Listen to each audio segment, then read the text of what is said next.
Chicks Rock presents Full Discussion. I'm your host for today, Michelle Dawes-Bird, and I'm always excited. Look at me on the couch with some company today. It's loaded. These guys are ready to talk today.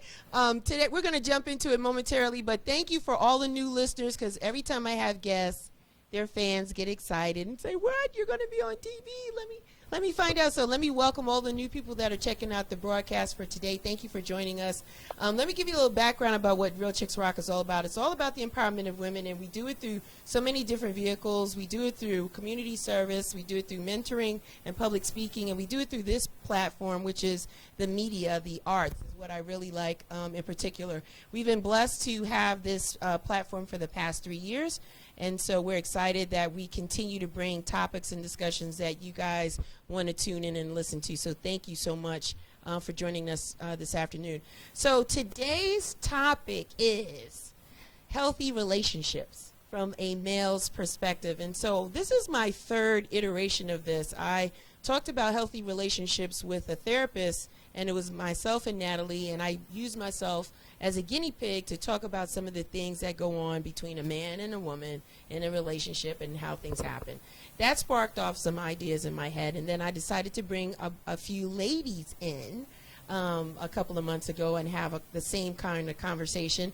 And then when the men saw me in the street, they said, I got something to say. So I said, I said, yeah. They said, give us our turn. They was like, yeah, Michelle, yeah. So we are here today with the male's perspective. And I got I think some fairly decent guys. I know these guys. Simon, this is the first time we've met. But these other two gentlemen, I think, are pretty cool. So I think just from background and character, I think you guys are going to be good and informative for the conversation for today. So I have Neil Knott on the end. I have Hightower, and then I have Simon Stone.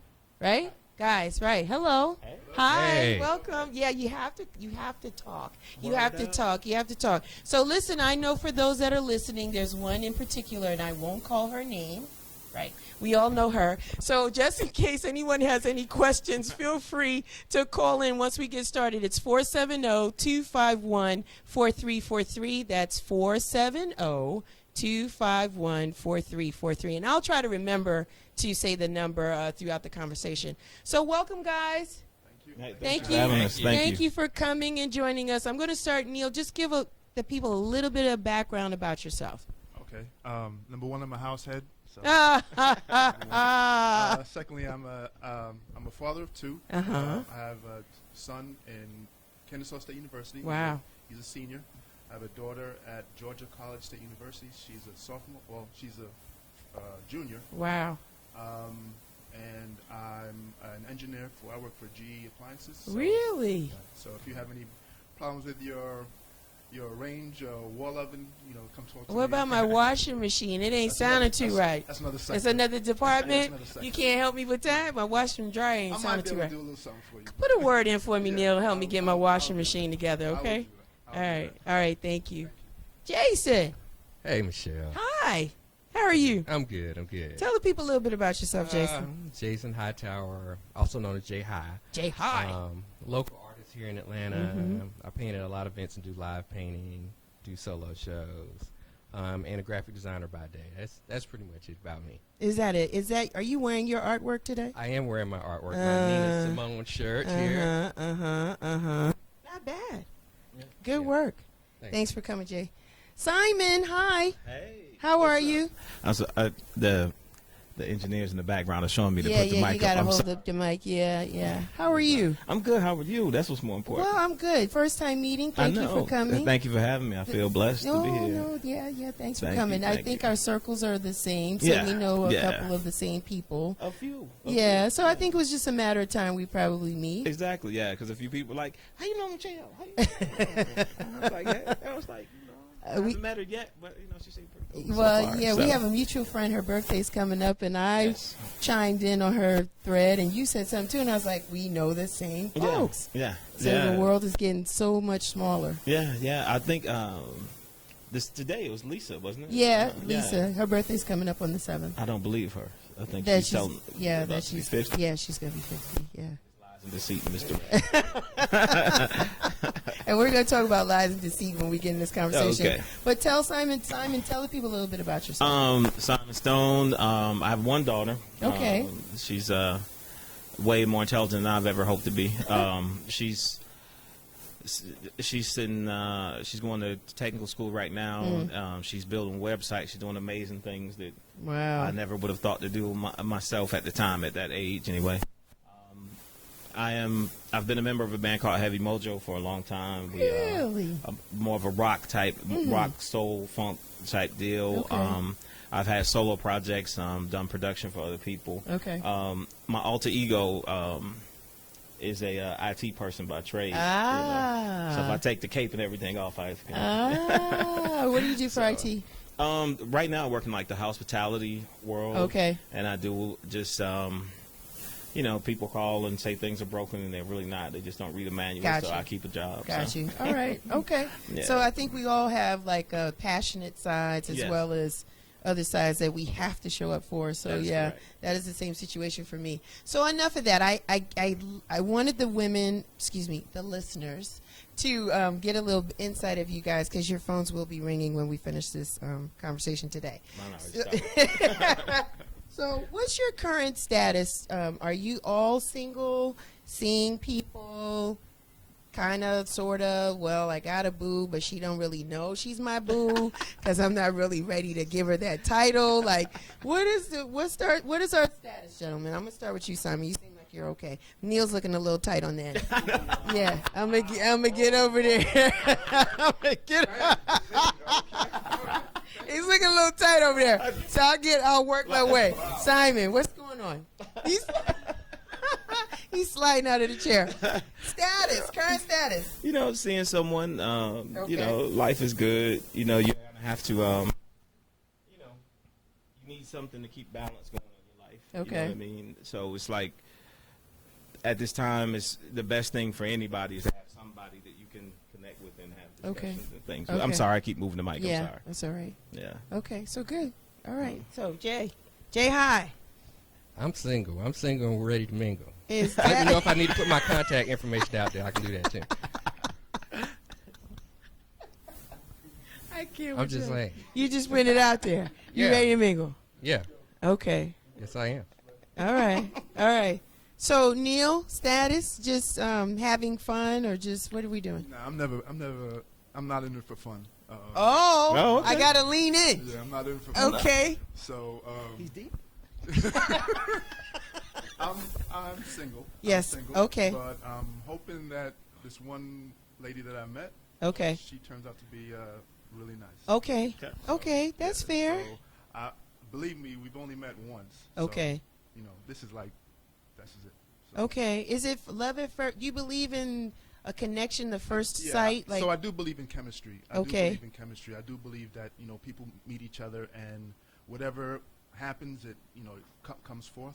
uh-huh. But I believe there's some kind of I don't call it some kind of cosmic, nature or whatever. Right, But right. I do believe that there is so-called chemistry. Okay. Love at first sight might be a little bit too strong. But Right. definitely Right. chemistry. There's definitely a connection. Yeah. Okay. So- Same thing for you, Jason. You believe in, like, when you meet somebody, you feel like, yo, this is somebody I really want to connect with, or what is your vibe? I don't believe in love at first sight. No, we're not using that, but- but Yeah, just- of course, if I meet someone and there's some kind of connection, some kind of chemistry is very important because if the chemistry is off, no matter how attractive that person is or you are to them, it's just not going to work. So that's kind of been my experience. So, yeah, it's like I feel like I really need to get to know them before I get this whole too much feeling into Yeah. it. Yeah. So does aesthetics matter? Meaning, like, when you see a woman, what are some of the characteristics about her that lead you to want to know more about her? Well, yeah, I think aesthetics matter to everybody. Everyone wants someone they're attracted to. Okay. So, yeah, yes, they matter to me. Uh-huh. Definitely. I want someone that's, beautiful face, pretty eyes, nice lips. Okay. Nice hips. All right. Yeah. Yeah. Okay, sounds something like a black that. man. Just as far as physical, I mean, there's more mental that I'm attracted to, too, but just we're talking off looks. That kind of Okay. stuff. Yeah. All right. So the mental is what? Just conversation and just maybe their background, or Got to be able to hold a good conversation and a back and forth conversation, not just them talking the whole time or me talking the whole time. Just the whole meeting of the minds kind of thing. Right. Gotcha. All right, Simon. As far as aesthetics, I mean, it's almost impossible to say that you can just see somebody and see beyond looks. It's impossible because, I mean, we are made as human beings. All of us see something about that person, you know. Because if that were true, that even what ladies say, no, we don't look at aesthetics. Well, I've never seen a woman say, you know, I need to meet me a 5'1" fat man and I'll be happy. Right. I've never seen that. So, or a bald dude with no teeth. Yeah, exactly. You know what I mean? Or a bald dude with no teeth. Right. Yeah, he's attracted to me. That's garbage. Yeah. To me. Yeah. So there's a reality, you know. There's no such thing as a plus size male model either. So of course people have aesthetics that they want to see. Yeah, you know what I mean? Yeah. So yeah, I'm going to co-sign on that, and I'm going to come back to you on another question. Yes, Neil, I do not gravitate to men that have teeth missing. That is a pet peeve of mine.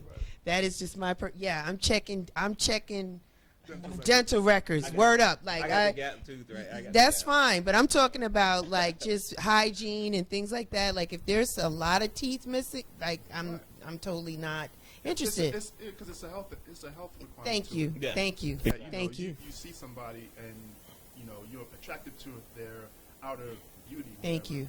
But it's really a health thing because Right. you've been around for a while. You know, if you want to bond this relationship, Exactly. you want to be around for a while. So, to me, it's more like, do you take care of yourself? Right. You know, I'm not, and I don't want to like check the nails and all that kind of stuff. I mean, that's Right. too much. Right. But you can tell people that are healthy. Yes. You know, just from talking to them and just being around them. So, And- that's the Correct. lifestyle they have. And notice the maturity on the couch, because I think when we were younger, we might have said they had to look fine. Now we're talking from a health perspective. Now we want people that look healthy to just be around to endure, because we are a little older. So we want some longevity and that type of thing, exactly. commitment in our I relationship. think I can assume all of us are over 40, right? I can assume. Way over. Yeah. So if you I'm once you hit a certain age, certain things start. There are things that you look for differently. Yes. At 22, I didn't care because Right. whatever. But you hit 42, you Yeah. now do you eat properly? Or Right. you What's know, up? I You don't got want you to some drop greens on the dead. plate? You know what I'm saying? Exactly. Simon, do you believe in an instant connection with women? Yes, I do believe in that. I believe if Okay. you meet somebody and you guys can instantly connect and you can instantly, feel something. No, I mean, because there's a difference between having a lustful feeling for somebody and then having a different type of connection. I've met a woman and did not feel sexual at all, but I felt there was something there. Really? Yeah, definitely. I mean, I'm not one like that. A couple weeks ago. Is that the one that we want to? No. Okay. No, All right. no, All right. I mean, you can bond with Okay. somebody, and there could be something, a higher thing where you're, just your spirits are like speaking to each Okay. other. You know what I mean?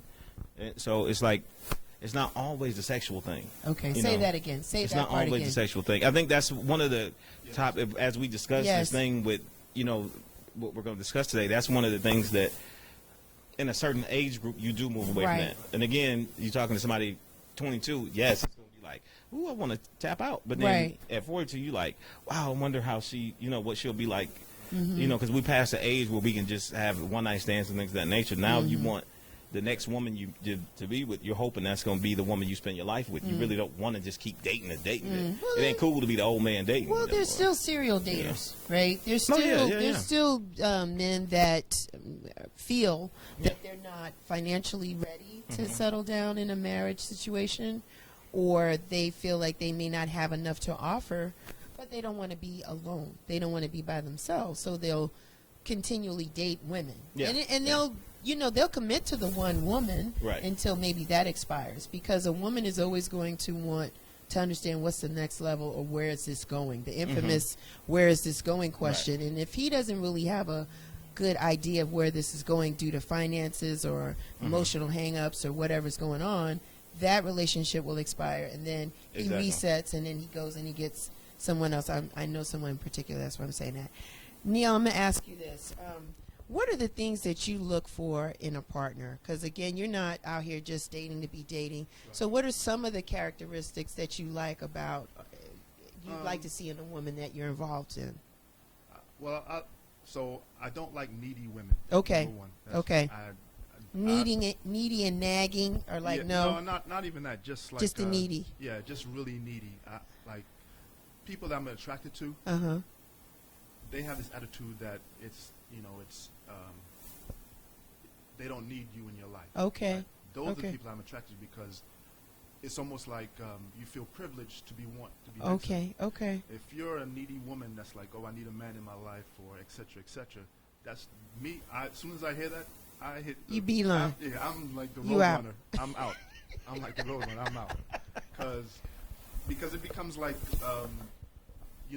they look at you as like the savior of their lives. So Mhm. to speak, right? Oh, your mic close. Yeah. They look at you as a savior of their lives. Right. And that's not my job. Right. My Right. job is not to make you happy. Okay. Believe it or not, it's not Okay. my job to make you happy. You have to be happy within yourself. Okay. And then that attracts happiness to you, Ooh. right? Mhm. Yeah. So, like I said, if a woman is needy, I'm gone. You're out. Right. I like a woman to have always think of themselves as having fun. I mean, there's a serious side to life, obviously. Yes. Yeah. If you don't have fun in your life, then I can't do nothing with Yeah, you. I yeah, mean, yeah. I've dated some women that stuff has happened to them, and they kind of hold it Right. hold it. Right. They Right. hold on to it. Right. And no matter what I try to do to break them out of it, they still remember like past bad relationships. Yeah. And they put me in that ballpark, and I'm like, I'm not this dude. Right. I'm a regular brother. I'm just trying to get along, and hopefully we'll start something. But they hold on to just the negative portion of their old life, and that transpires to me being, just trying to fulfill something that I can't fulfill. Right. That's where. Okay. That's my. So needy is out. Anything else that's out that's like a deal breaker for you? I'm trying to help the women that's listening. Like, Well, get your lives, lady. I Come don't- on. So I don't use the N word. I can't. That's I good. don't use So the N-word. N-word Yeah, does not exist in your you're right. vocabulary. It doesn't exist. That's nice. I know. I mean, people that I get it. People curse. They get Yeah. I get that, but stuff like that. That's an atrocity to me. Uh-huh. I can't do it. So people Okay. that the N word, people that smoke a lot of weed. Okay. I'm not. I can't. I have asthma, so I don't smoke weed. Okay. Drugs. If you have a healthy lifestyle, I'm with you. You Yeah. with it. Yeah, Okay. I'm with you. But, Okay. But other than that, I mean, like I say, Just an easygoing kind of easy- guy. Yeah, I'm a regular brother. Yeah, just don't be needy. Right. Yeah. Exactly. Don't need me for nothing. That's what Neil Right. said. Don't be trying to need me for nothing, Right, not for too right, much. Right. Okay. Right. Because if like I said, you need me. It's almost like a job. Yeah. And dudes don't want to get into that. They don't want to be. No. Oh, I have to do this for her. I have to. They don't want that. Well, let me ask this, and not just for you, Neil, but for all the guys on the couch today. We oftentimes women hear that realistically. I don't like a needy woman, and I don't want you to nag her. And then we hear, I like a woman that's independent. But I think there's different degrees of independence, right? Yes. Because some women are just really busy. And then there's some that are like, they got things to do. So are you guys okay with a woman that's independent? Or, Well, okay. Here's the thing. You got to define the word independent. okay, help me. Because independent means if you want to be independent, Uh-huh. that means that's one. That means there's no place for me. Ooh. That means that if you want to be independent, then that's what you should tell people you want. Okay. And you have to define those terms of what you mean by independent. Okay. Because what happens a lot of times is that for a man, we want to feel Come on. important. Come on, son. We want to feel the head of the house. So if you're coming at me like, I'm independent, I can do everything on my own, I don't Okay. need you, I'm going to do this, I'm going to do that, then why am I here? I got you. And then what happens a lot of times, it's a very taboo subject to talk about, so I'm Mm. probably going to get in trouble. No, come on. But a lot of times with men, we have every need that you have. Mm. So imagine if I looked at you every day and said, I don't really need you. What is your purpose? Mm.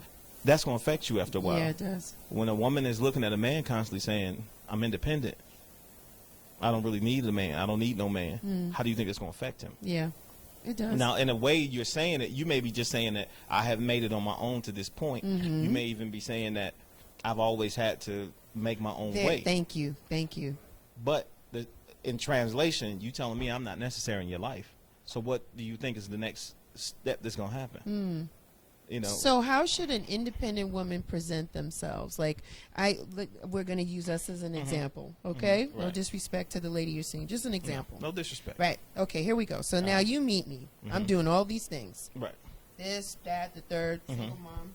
Hey, Chris whatever. So we're doing a lot of different things. And so now we meet. So what should my dialogue be, or how do we make this work? The dialogue is we work together and Okay. incorporate you into what I'm doing. I incorporate you Oh, incorporate me into there what we you're go. doing. Okay, it's incorporation. Right. Okay. And yes, you're Help busy, me. but it's again, if it's a woman and I'm too busy, you can make time for what you want. So then the adverse should be the same. It should be the same thing. So if you want to see me, you should make time for it. That is correct. Or even if we say, here's what I do. You know, I have a show on Sunday. I have a show on Thursdays. I have this. You have that. Friday night is our time. I know that's right. You make time, Yes. and it's like every Yes. rule that will apply to women should apply to men. Exactly. It should be the same. It shouldn't be, well, he's too busy for me. He's too busy. Well, you too busy for me. That's different. No, it's Okay, not. right. I have the same emotions that you have. You know what I mean? There's if you take a man and a woman, put them in, we are exactly the same. Yeah. There are very few things that separate the two of us. I know. So Okay. there's the answer. Neil, you got something? No, I'm just agreeing with the brother. Right. It takes compromise. Yes. You know, it takes commitment too, because if you really want to be with somebody, You'll be with them. yeah, you'll be with them. Simple as that. Life is not as difficult as people want to believe. Come on, Neil. It's it's like, okay, you like me, I like you. Right. Let's meet somewhere. Let's do something. Right. Even if it's for a couple of hours. Yes. Just Yeah. spend quality time with them. The minute you start saying, oh, I got to do this, I got to do that, he feels like, okay, then you don't need me. you know? Right, So right. let me move on to something I can get with. So to Right. speak. Yeah. So, Right. yeah, but it takes compromise. Takes compromise. Yeah. Incorporation. Yeah, and a lot of times, I know this is really, again, we probably going to touch some stuff. I'm going to get some hate mail. But a lot of times, especially successful women, tend to forget that the man that with has needs outside of sexual. Everybody thinks that, like, the word Come on, cheating Simon. is sexual. But Yes. it's not always sexual. Right. If you ever watch, there was a show that came on, I know this is probably inappropriate to talk about, but Pimps Up, Hoes Down. When they talked to the ladies of the evening, they said most of the married men came to them to talk. Wow. And a lot of times with men, I can't look at my woman and say, hey, you're neglecting me. Can you make time for me? We can't say that. Because it's like, you must hate women. You misogynistic. What's wrong with you? Right. Right. But if a woman says, I'm being neglected, I better stop everything I'm doing to make a change. So what happens a lot of times with men, we have that need for affection. Right. Right. We Right. can't go here to get it. Right. And what happened, I'm not saying it's right, so I'm Yeah. not agreeing No, or whatever. we're just talking. But a lot of times there's somebody in the circumference that's like, well, why don't you tell me what you're trying to do? You know what I mean? Like, I want to open up a hot dog stand. I go tell my woman, she like, you too busy now. You don't have time for me. What you going to do with da-da-da-da-da? But you tell side piece Cindy, I want Ooh. to open. Did she have to be side piece Cindy? But I'm just saying, I'm just trying to make the point. But you tell her, and she's like, well, what kind of meat are you going to sell? Is it going to be all beef? Are You gonna know, do- vegan is hot. Yeah, she's more It's interested. interesting. So what happens there? Go ahead, Yeah, I Jay. think what Simon, or at least the way I see it, is like, yeah, sometimes people, if they're not getting what they want in a relationship, and it is wrong, they don't talk about the person like, you're not giving me what I need. Instead, they go to looking for someone else outside of that relationship Right. to give them what they need. And it might not necessarily be a side piece, but it might just be someone else they know, and they start talking to them, and it gets a little too Yeah, close exactly. or intimate on a conversation. Exactly. Just because they haven't had that, that one-to-one conversation telling this person, for whatever reason, you're not giving me what I'm wanting in a relationship, or these are the things that I kind of need and whatever. So they just default to, well, Yeah. somebody else will talk to me about it. I go to that person that's going to talk to me. Yeah. Jay, tell That's me. going to support my hot dog stand. Yeah.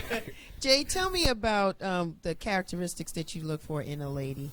I think one of the biggest things is caring. I want her to be like caring and considerate, especially to me, but not only to me. If I can see that she's like a caring person to other people in the world and other people that she meets, that's like really important to me. Also, a good dialogue, a good conversation is majorly important to me. That's like really attractive to me if I can have a great conversation with a woman. What not is, I kind of said before, is the opposite is like, if she does all the talking, I can barely get in her word edgewise, or it's just you can't make a conversation, that's like a really real turn off for me. Okay. All right. Simon, the characteristics and traits you're looking for in a lady. For me, I'm a really silly person. Okay. Be able to laugh a lot. If you take life too serious, you're not gonna get along with me. You know what I mean? I'm a black man in America. Me driving down the street with a cop in any of my circumference, that's all the stress I want. That's it. You know what I mean? And so it's like I just look for someone that I can build with, someone that can understand that, you know, there are other things. You know, people like it seems that everyone sitting here is a creative person, and if you don't have someone that understands that creative mindset, I wake up at 2 a.m. making music sometimes. You know, I wake up. You know, I may sing it. I may speak in song lyrics sometimes, and that's just me as a person.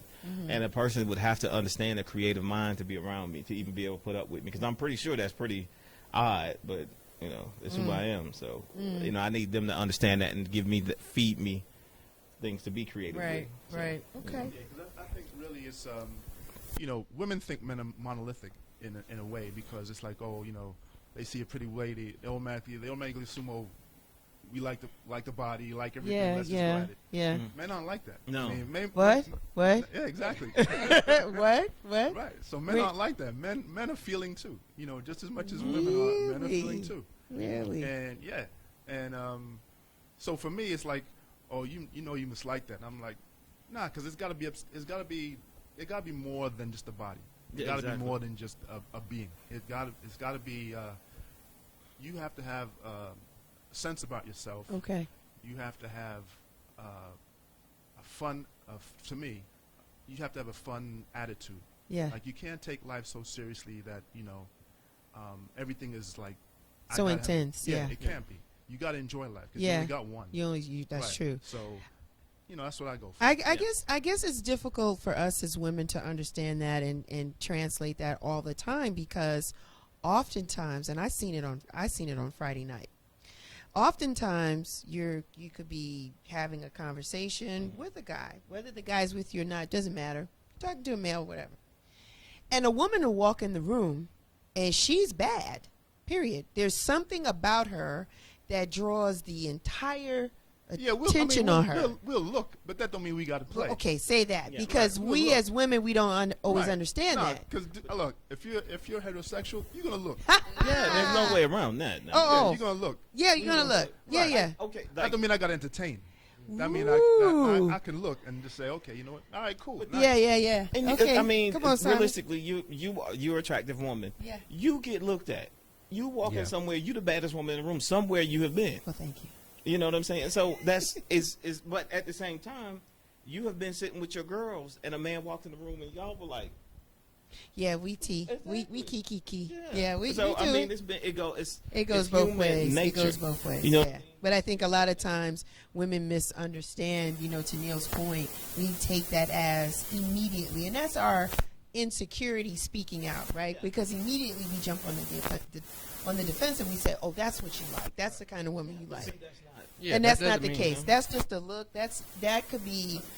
That's admirations. That's seconds of admiration, and really sometimes it's to check out what else comes with that, right? Sometimes guys check it out to see, well, what is she going to do? What is she about? How does she move? Who she's talking to? Who she connect?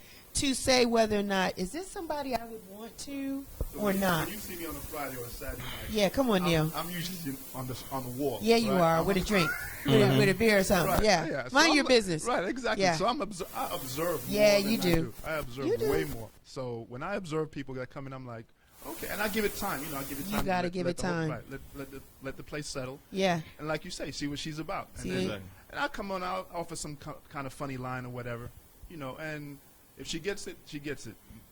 The thing and especially dealing here in the South, because I'm from New York, New Jersey. Come on.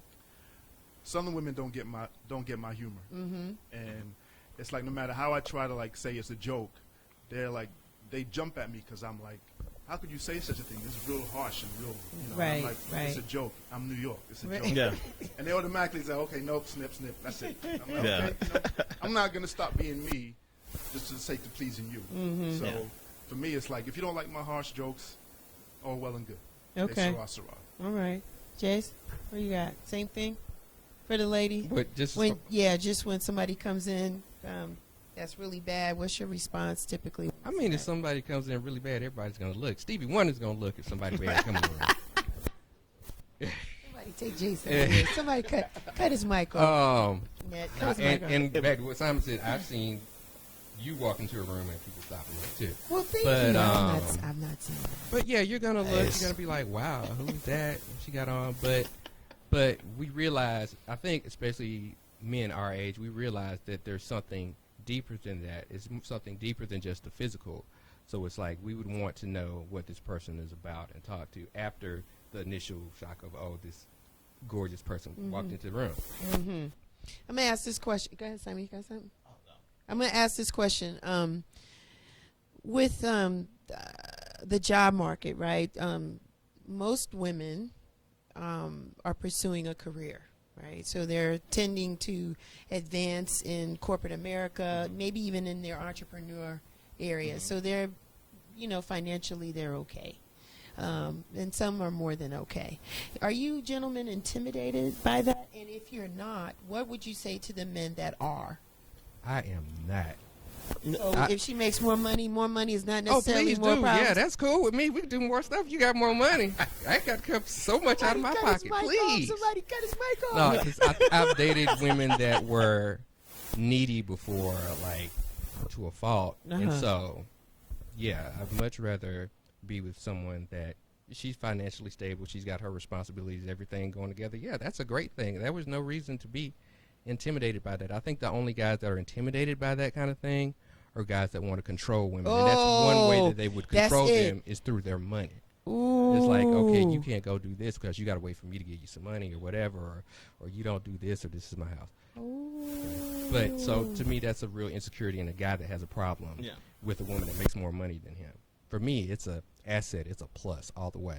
Simon, same thing. Same thing. I think a lot of let me word this right. I don't want to get in trouble. The flip side is that a lot of times sisters go after the exact small pool of men. And what I mean by that is, if you ever look, like if you go to a singles thread or something, most sisters want the exact same man. I don't mean like different ones. I'm saying like it's only, realistically speaking, how many 6'6" men are they walking? Yeah, I'm with you. Are making $200,000 a year? I'm with you. Men are driving the Lexus or Benz or right. That pool is getting smaller and smaller. Very small. It's tiny. So if I have that stuff, and I know that I have that stuff, and I know that just because of that, I'm going to get a certain reaction.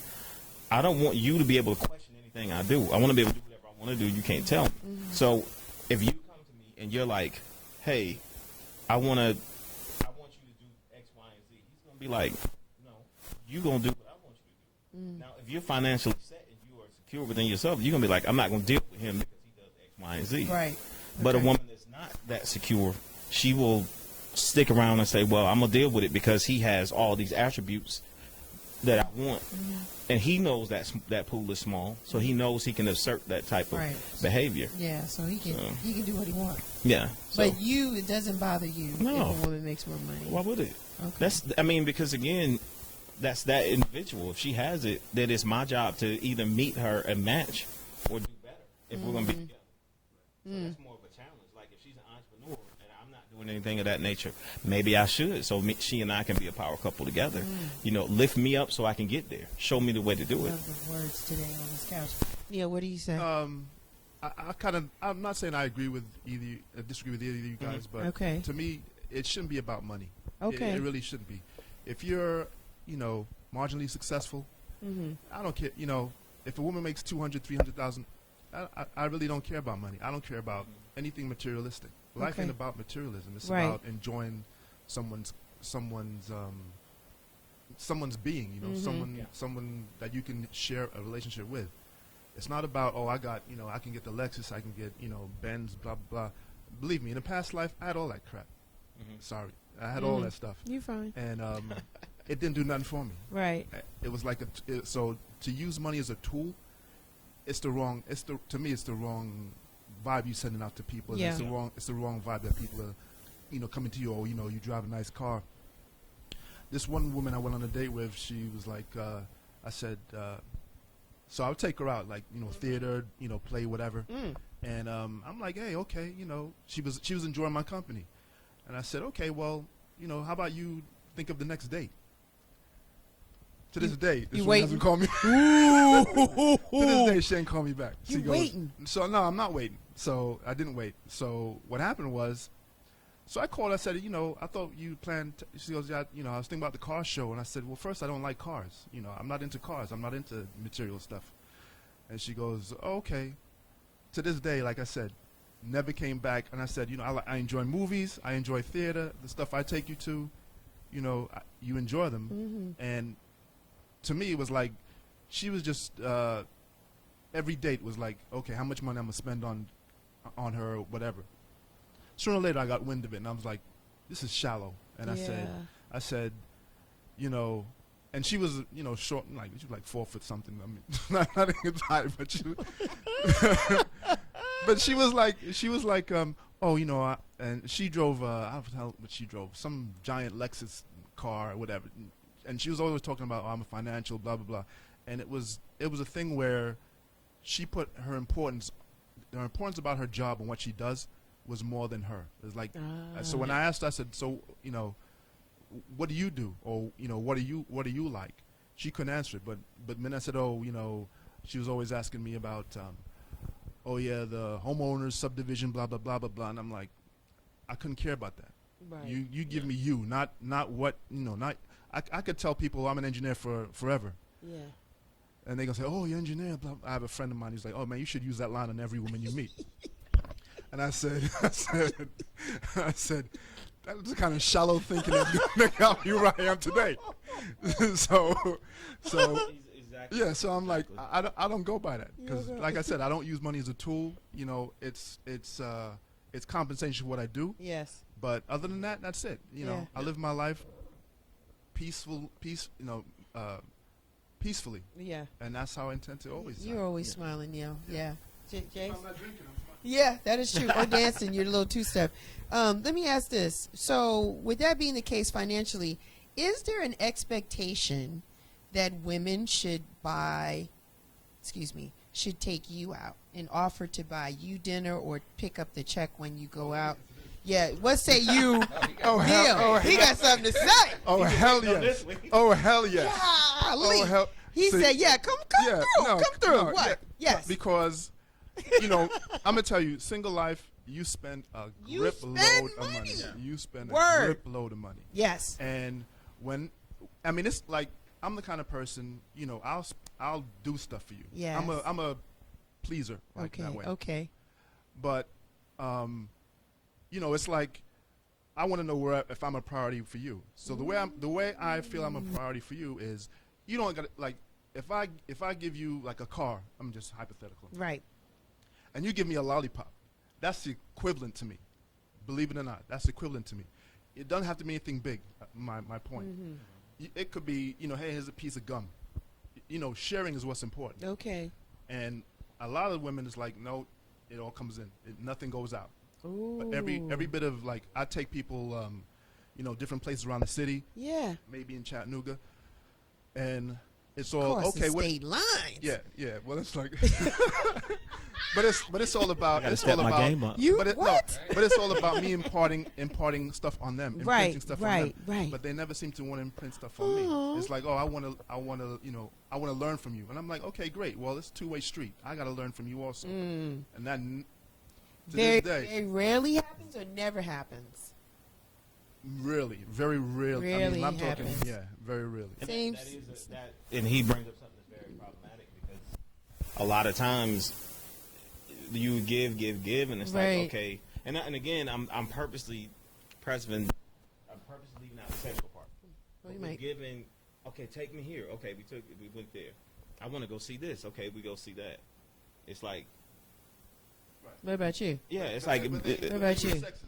Yeah. They use sex as the equivalent. Oh. Okay, you took me, so I'm going to give you some, so we're even. Oh. That don't work that way. Man, we learning today. No, that ain't even. we learning today. Do something for you. I want to feel special just like you want to feel special. Right. I think that's the main, if any point I want to make is that sisters need to understand that we feel every single thing that you feel. Wow. We need to feel like we are important. We need to feel like you adore us. We need to feel like we are wanted. We need to feel like that you will do everything for us if the chips are down. We want to feel all that. And unfortunately, like, you know, building off of what he said, just because you give me some sex don't mean that you will have my back. The na is not working. It's not helpful. It's not everything. It's not enough. Sex is 50 pumps counted. Somebody cut Simon's mic off.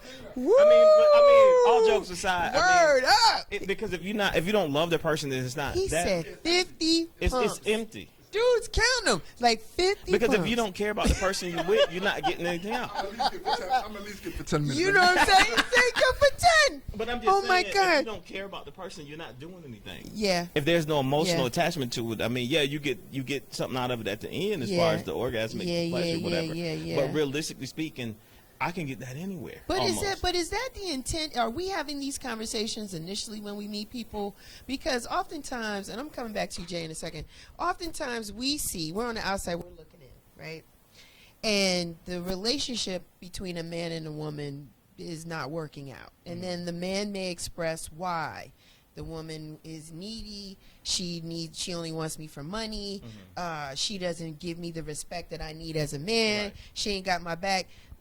Were those signs not there in the beginning, typically? No, how would they be? When I'm getting to know you, you're going to show me your best representative. Okay, come on, Simon. You know help what I'm saying? Help the women when you get first right. meet anybody, you meet the best part of them. Yeah, you know? it's all that. Okay. And then 2-3 months down the line, you start seeing the chinks in the armor. Like, oh, wait a minute. I said, oh, you know what I mean? Okay. So it's like, that's everybody. I mean, that's women. Oh my gosh, you first meet a woman, it's like the roses are there and the daffodils are coming and the violets. Yeah, you know what I mean? The playground is beautiful. And then it's like 3-4 months later, it's like, okay, that's it now. I got to take this bra is too much. I'm taking it off. And it's like the reality comes, you know. Jason, help me with this. I'm sorry. You're fine. Okay. People can only hold up a lie for so much, and that's it. After a while, it's like, you know what? Whatever your true essence is, it's gonna come through. Exactly. And that's what's happening. Yeah. So nobody can fake something for more than a month, really. Yeah. You can't fake your personality and who you are for a month. Don't stay with somebody that's just a friend. Stay with them for 2-3 weeks, a month. That real person and how they are and how they feel about life and how they feel about you, it's gonna come out. Yeah. But back to what he was saying, I think sometimes, you see the signs there, but sometimes maybe attraction and love and maybe lust might have makes you hang in there longer than you thought you could. Okay. For men, I don't know if women, they want to change the guy or whatever. I've heard that before. Sometimes. And so they might stay in a relationship longer than they should have. I think back to the other question you was asking as far as Financial. Financial and going out on dates. I've been fortunate. I've had a few women, they've invited me out. Nice. Or Neil said, "What is?" Just a few, and or they might have paid, but it's been, and it was like greatly appreciated. That pushed them so far above the bar, above other women that I had met or been out with. I was like, wow, it gave me a sense of appreciation. Like Simon said, it made me feel special. Like, oh, okay, so it ain't just all about me just dishing my money out or me coming up with places. Okay, you can come up with some cool stuff too, and it's showing me that she is actually interested in me, that the interest is mutual. It's not just you're just here to hang out and just I'm your entertainment for the evening, or or a good time out or a free meal or whatever. It's like, no, I'm with you. She's saying that she's with me because she wants to be with me because she likes something inside of me. And she's willing to show that even financially. And it'll be a balance. And we both go out and she spends some money, I spend some money. Yeah, she picks a should be place, I balance. pick a place, It should be. whatever. Yeah, it should be a balance. I think so. Actually, to that point, I think one of the best dates I've had was I had a date with one girl. We broke up later. You probably know who it was. Oh, okay. We broke up, but the best date I had, the maximum we spent on each other was $10. That was it. That was the best date I ever had because there was no expectations like, oh, I'm taking you XYZ, blah, blah, blah. It was like, okay, we went to a mall. I said, pick out something for $10. And you go anywhere you want, and I'll find, I'll go anywhere. Yeah. We'll meet up later, whatever. Yeah. And I have lunch, but Right. But essentially, she took the time to say, okay, what kind of mindset do I have? What do I like? What would I like? And it took us about, like I said, about an hour just to look through the mall and see what I like. Yeah. And she got me a little tiny bracelet, and I got her like a plant or something like That's that. But nice. it was legitimately it was the thought that The counted. thoughtfulness and the Right. the creativeness around it too, to not have this high expectation on the dollar, because it is very intimidating. Because Yeah. I've, fortunately or not, I've dated guys, and I make more than them, and so then they feel uncomfortable, or they feel like they have to do certain things because of your financial. Like they got to measure up. They to feel you. like they have to measure up, and I'm like, no, we go where you typically go. Like where you want to go to eat, it's fine because it's your dime, and you need to be comfortable in what you're going to spend. And then the reciprocation is, I'm on the same level because I don't want them to feel like, oh, you're showing off. You're taking me somewhere that I couldn't possibly afford to go, not unless it's a birthday or Yeah. something like that. But if you're just going to go out on the Friday night, right? Because as an independent person, I've made time to make sure that they are the priority. So you go out on Fridays, right? And you spend, and you take them environments and where everybody's comfortable, Yeah, and your exactly. pocket is not broken, their pocket is not busted, and everybody should be good. And I think it's also like being concerned about that person's interests. I remember hearing Will and Jada. Granted, this is two rich people, but they were talking about how they compromise on when they go out and they do like family vacations or whatever. It's like, I guess every so months or so, Jada picks a place that they want to go, and it might be something that Will's not into, but he'll do it anyway because of her. And then the next time, he'll pick someplace he wants to go, and she'll do it just because he doesn't like. He might want to go hiking or something. She ain't into that, but I'll do it because I'm compromising because I love you and I want to show you I appreciate this, and this is something that you're into. So I think showing that person that you care about, making them feel better and what they're into means a lot. Yeah. Yeah. Like I said, I mean, I've been on some of the dates I've been on are like dates from hell. I literally consider myself, that show Sex in the City, but Yes, this yes. is Sex in the City for men. For men, Because I've been on dates where like it was horrible. worse. I mean, I've been on a date with a legitimate crackhead. That's the top Somebody one. turn off my mic. That's the top Oh one. my Legitimate gosh. crackhead. In real life, people don't realize that there are people that have issues. That I understand. On the flip side, I for some understand, reason, yeah. and again, because if you posted that, it'd be no. like, oh, he must hate women. Right. He has a problem. Oh, But no. ladies say, I went out with this guy and it was a horrible date and he was this, that, and the third. It's like, girl, yes, queen. It's like, we can't say certain Yeah, Right. now There's you a might double be right. standard. It There's is, a double standard. you might be right on that's that. one of those You might be right on that. unfortunate double standards. Yeah. I So, know do what you mean. think guys should say more? Should speak up more How? to break the double standard? Like he should say that he's interested in seeing women, but that sometimes the dates are lousy. But then you end up paying for it if you say that. Yeah, it's backlash. Oh yeah, we get drugged if you, it's a totally different. Let's do this. We can test this together. Okay. Do a post, and you say, "There's men ain't whatever." Blah blah blah. You'll get 200-300 likes. Women will be like, "Yes, queen." Blah blah blah blah. You'll get the little. Not yes, queen. Memes and gifts, all of that. If I post adverse to that and say something, Be like, It's you must have totally did something wrong, Simon. Yeah, What what you did do? you Say, What's the wrong brothers with will you? say something. no. It's totally different. No, it's totally different. No. You have to be. You know something? Okay, test it and see. Okay. Test it. We'll and see. try that. Test it and see. Like, do a post and say, "Men ain't da da da da" on Monday, and see how many likes and comments you get. Do a post on Wednesday and say, "Nothing more beautiful than a black man in this world," and see how different that post looked from the first one. Well, people would join in and say they would say yes. Yeah. Because But we know some Now, beautiful if souls. I did the same thing, you must hate women.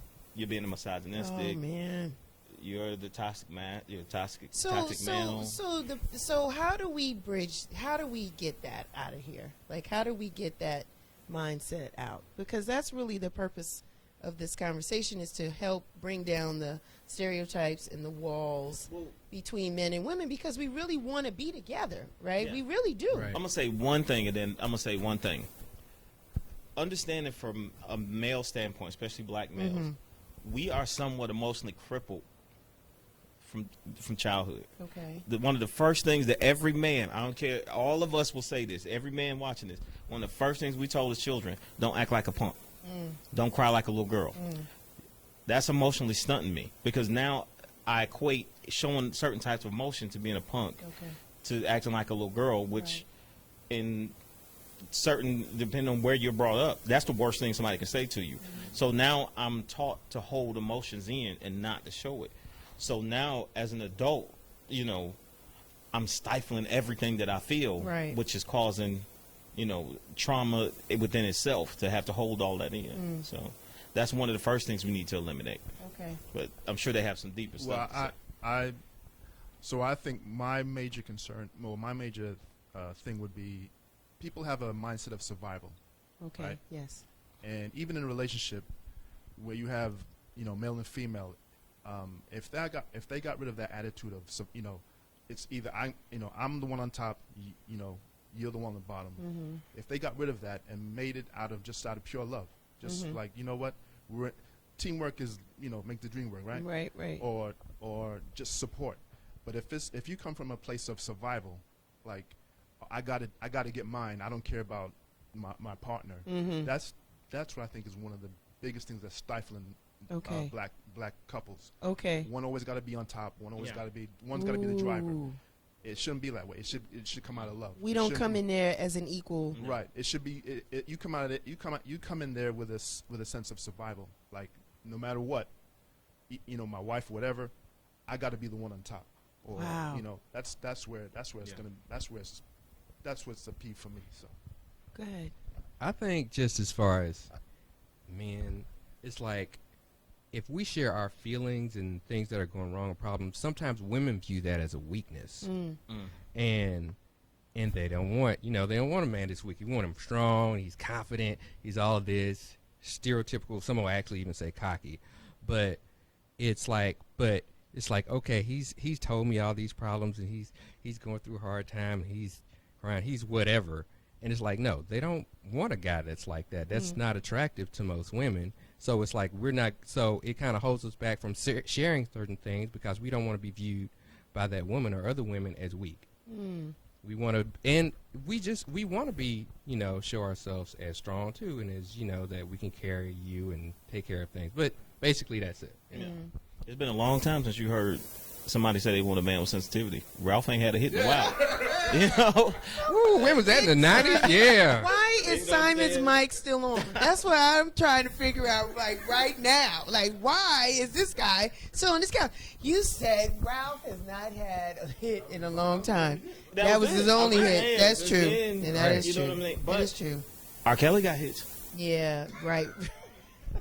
You know, I mean, like, seriously, I know that's disgusting that he's a horrible human being and that he should be done, but realistically speaking, there's something to be said. There's something to be said about the fact that there are alpha male types, like I said, that small pool. Yeah. There are alpha male types that they get more attention. If you put a guy, we can go to a poetry event together and see the difference. Let's go to a poetry event and then go to a rap concert and watch how different women react to that, to men. It's a totally different reaction. You know what I mean? And what does that tell psychologically a younger kid? If he sees Common does not get the same respect as, let's say, a Dr. Dre. 50 Cent. Or 50 Cent. 50 Cent says some of the most callous stuff in the world sometimes. But if 50 Cent walks in a room, more women will gravitate to him than will gravitate to a Common. You know, I don't know if it's more. There are women that will do that. I think for us, if I could say this, we, as black women, we know the plight of our black men. We do. Nobody knows that better than us, because we've been in it with you since the beginning of time. So we know. So we understand that. And we've oftentimes worked with men as they have tried to find themselves. They might have had some, to your point, Simon, some emotional baggage, some things that they've carried since being a little kid. Absent fathers, maybe promiscuous moms, maybe moms that are not loving enough, maybe men that didn't allow them to show feelings and expressions and this, that, and the other. That's the emotional side. Then we've also dealt with guys that didn't have any type of faith, like no kind of source of spirituality, just out here doing what they do. We've helped to mature and nurture that. Then there's also the financial piece, right? They just can't seem to get a break, right? They want to pursue certain careers. Those careers may not offer the type of finances that they want, so it's always been a struggle, that kind of thing. Black women have been with guys through all of that. Right. For some black guys, when they get to a certain platform or dynamic, they forget all of those things, and they're like, you know what, I'm crossing over. I'm not even going to date black women anymore because of all of the things that we're talking about on the couch today. Right. I think for most of us, we want to hang in there with black men, but then it gets to a point then when is enough enough? When is enough being enough? In the sense of how much more time will a man need to get it right? Right? So we're not in our 20s anymore. When we're in our 20s, it didn't matter. You ain't brush your teeth and you ain't wash your behind, or we eating ramen noodles because we in our 20s. You trying to make it. We driving a little car. Your car is dirty. We're over 40 now, right? So the picture should be a little bit more clear. So how much more should women have to tolerate? And maybe this is just advice, because you three guys got yourselves together. Maybe this is a dialogue to help those brothers raise the vibration. One, me, I'll be honest. I used to be the toxic guy. Okay. I was him. I was the guy who, I took very little time with working things out. I didn't know how, and I'm not making excuses for myself. Okay, understood. I didn't know how to, deal with conflict resolution. I just didn't know how. Okay. It was like, it was too much stress. Okay, you leave and go meet somebody else. Okay. And that's what I was. It took therapy and actually recognize that you have a problem. Okay. So the thing is that with those people, how do you nurture someone into letting them know they have a problem? Got you. So they can go deal with it. Okay. Because in our community, unfortunately, therapy is looked at as very taboo and very bad. So, it's nothing wrong. Go get yourself some help. Get you some help. Okay. I did it. To figure it out. Yeah, I went to some intense therapy, personally. Yeah. You did too, Neil. Go ahead, speaking of Mike. What? You did? Yeah, I mean, so me, I was, happily married. Yes. And, so when my divorce happened, I was just like shook, because my family, we don't come from a line of divorce. Come on now. We die, right? Yeah. Basically, we die off. And wow. So I'm the first in my family to actually get divorced. Okay, so that's heavy. So that was deep. I mean, and but I remember going to therapy session after therapy session, and what happens in marriages, in some marriages, is they both lose each other. They both lose sight of what each other is as individuals. Yeah. And so when you are thrust back into single life, you kind of have to find yourself all over again. Yes. Right. And in doing so, you really love to learn you really love yourself. Learn to love yourself again. Yes. And that takes a lot of it took a lot of pain to get over that. Because I wouldn't say I'm bitter anymore about my ex-wife and all that stuff. Right. But I mean, everybody in my family said, I don't know why you married her. Okay. Flat out. All right. I don't know why you did this. Okay. But I was in my 20s, late 20s, and I said, look good to me, brothers, look good to me. And so I didn't get the spiritual and the mental aspect of it. I was strictly in it for the body. For the body. Yeah, that was how I was. Like I said, 28. All I saw was all I saw. Yeah. And then that part of loving yourself all over again. Because after I got divorced, I was overwhelmed with like a peaceful spirit. Like really? Yeah, and I was very adventurous. I play, like I said, I play kickball now. Because before I was like dad and husband, right? And I wasn't myself. So I play kickball now. I went skydiving. Whatever I did, hang gliding. Yeah. Did scuba. I'm doing everything I possibly can. Living life. Everything. Yeah, exactly. Because I said, you know what? I got a bucket list, and I'll be damned if I leave this place without it being filled up. So Come on. that's Let me ask you this, Neil. How long you been divorced? If you don't mind me asking. 6 years. Yeah. Yeah, 6 years. And how long did it take you to really get to a place that you were like, I'm good with Neil now? Like about a year, about 2 years. 2 years. Yep. It's 2 real years. talk. Yep. And then after that 2 years, I met someone, and And Craig came out, and she did it again. So it's like, you know, it was one of those things where I was helping her with a lot of stuff. Yeah. And we broke up, and that was it. But I was much stronger that time around. Yeah, because what I went through, I was like, I'm not doing this again. Yeah. So she said, well, hey, you know, the word she said was, I'm not comfortable in this. And I said to her, am I the reason for your uncomfortableness? And she goes, yeah. I said, okay, well, let me get out the way. Let me get out of the way. So I called her back up like a week, 2 weeks later, and like, do you miss me? Like, nah. I'm like, okay. So I thought this was something with her. And I said, okay. A month later, 2 months later, I said, you know, you're not calling me, you know, everything okay? She was like, yeah, everything's fine. I said, do you miss me? Nah, I don't miss you. And I'm like, okay, cool. And then my sister said, I guarantee you in 6 months she'll be calling you back. To the day. 6 months later, she called me back and said, hey, you know, but I couldn't go back to that. Because it was done. And I was like, I'm never going to have anybody do that to me again. So it's a part of, like I said, protecting myself. Okay. But I realized in a relationship, you have to kind of give up on yourself and become a couple and become like, you know, fight the odds, whatever, and become one. So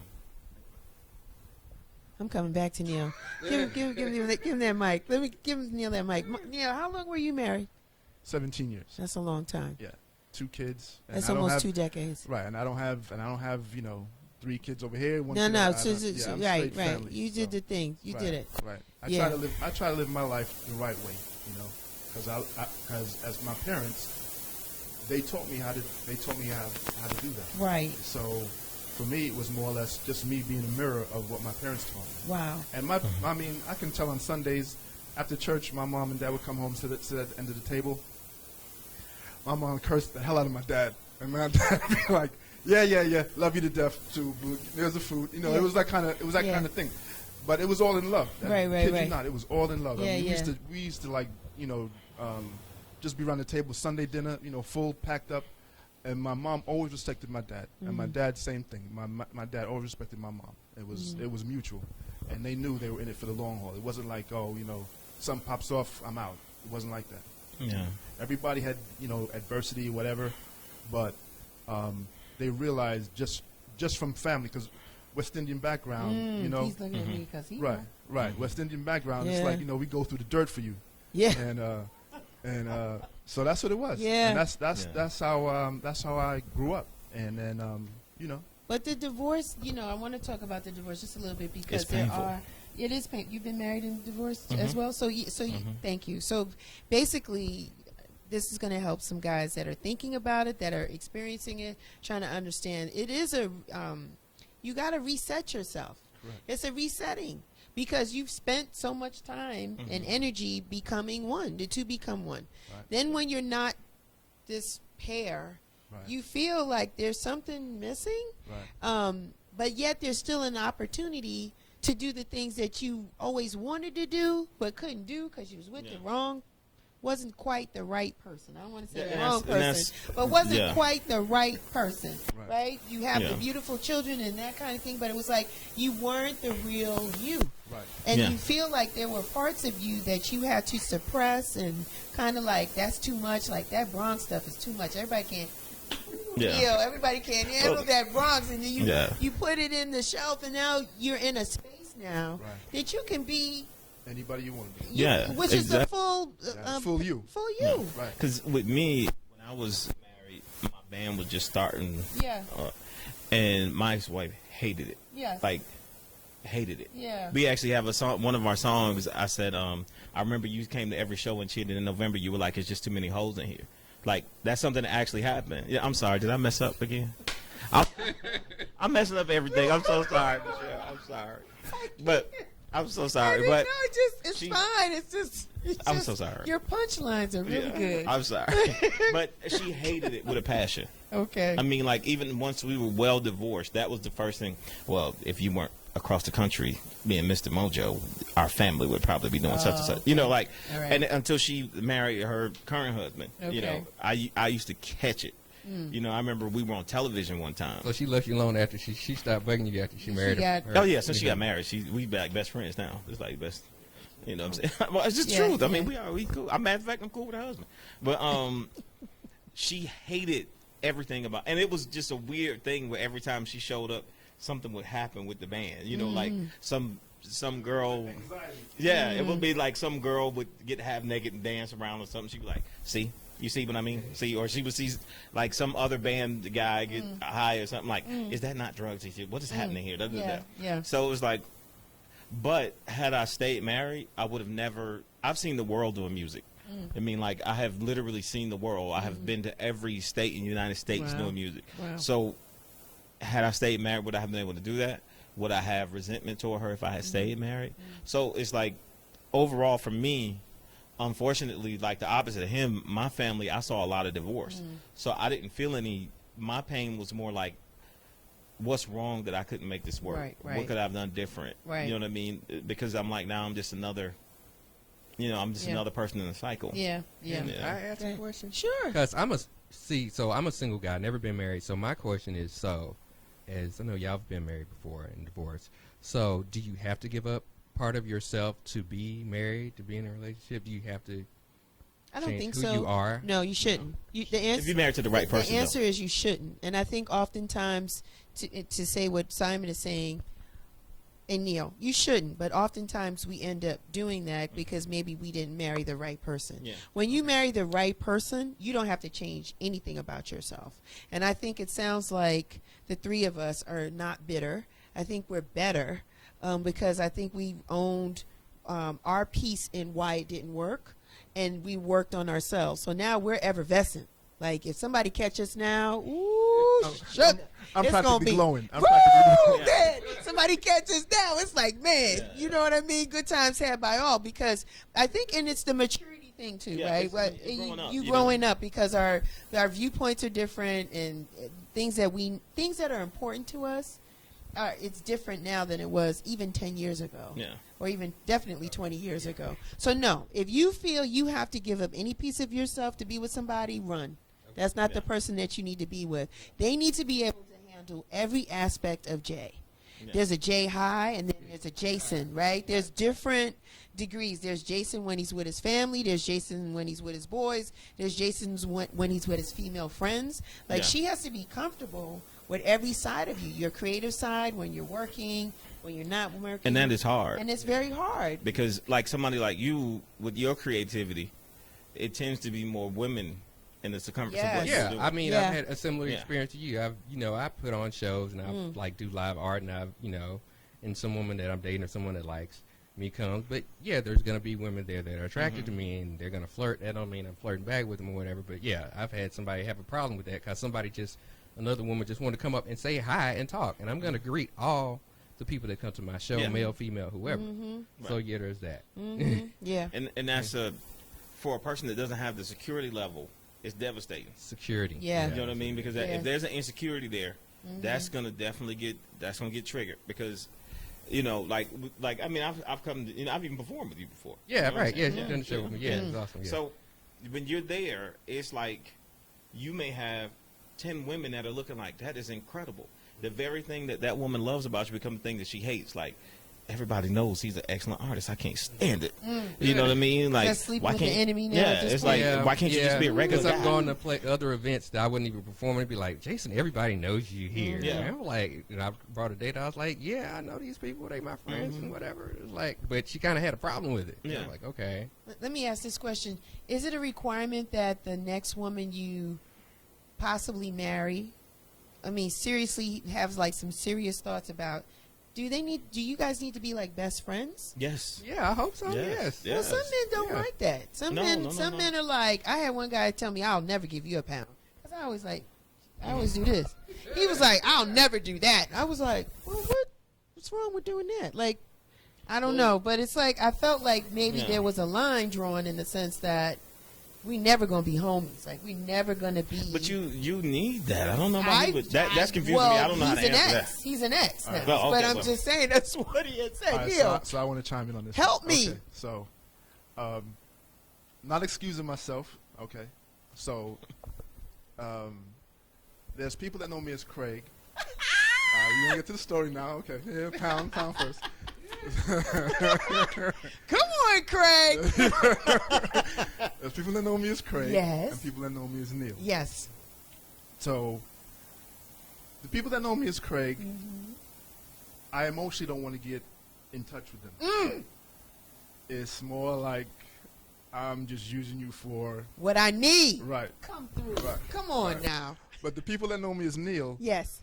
I'm one of their dearest friends. I'm like, you know, and girl or boy, whatever, you know, male or female. Right. If they know me as Neil, they got it in with me. Okay. There's a connection there. Right? Okay. But if they know me as Craig, guaranteed it ain't gonna end up good for you. so, it's horrible. So- it ain't a good thing. right. So, It ain't a good thing, don't, Simon. just don't know me as Craig. Because he Just don't told know- me that. He's like, because I think we were out and somebody said Craig, and I said, were they talking to you? Right. And he said, yeah. He said, Michelle, you don't want to know me as, he said, you don't want to know me as Craig. You want to know me as Neil. And I said, okay.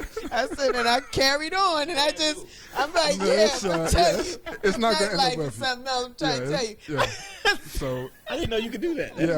yeah. Like a whole nother person. Yeah. He seems the same to me, Yeah. but whoever's in that cipher, Right, and they right. calling him Craig, Right.